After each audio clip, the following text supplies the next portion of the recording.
आहेत। अनेक बडे उद्योजक, व्यावसायिक, राजकारणी हे खऱ्याचे भक्त होते। ते अडचण घेऊन त्यांच्याकडे जात होते। आपली संपत्ती आणि व्यवसायाची माहिती मोठ्या विश्वासाने ते त्याला सांगत होते आणि अडचणीमधून बाहेर पडण्यासाठी मदत मागत होते। या भक्तांनी दिलेल्या माहितीचा वापर खरात त्यांच्या विरोधामध्ये करत असल्याचे समोर आले। स्पेशल 26 या सिनेमाप्रमाणे बनावट सीबीआय प्राप्तिकर विभागाचे बनावट अधिकारी खरात आपल्याच बड्या भक्तांच्या घरी पाठवत आणि त्यांना गंडवत होता आणि त्यांच्याकडून पैसेही उकळत होता। अशी धक्कादायक माहिती शिर्डी पोलिसांच्या तपासामध्ये समोर आली। शिर्डीमधील बेकायदेशीर सावकारकीच्या तपासामध्ये भोंदूबाबा अशोक खरात आपल्याच भक्तांना गंडवत असल्याची धक्कादायक माहिती समोर आल्यानं पोलीस देखील चक्रावून गेलेत।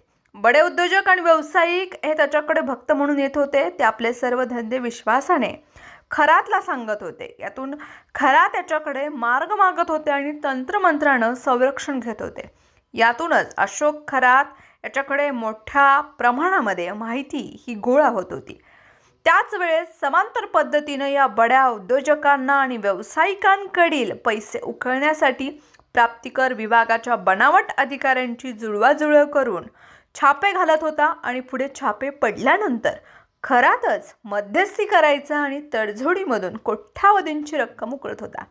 अहिल्यानगरमधील वरिष्ठ पोलीस अधिकाऱ्याच्या सूत्राकडून या माहितीला दुजोरा मिळाला आहे।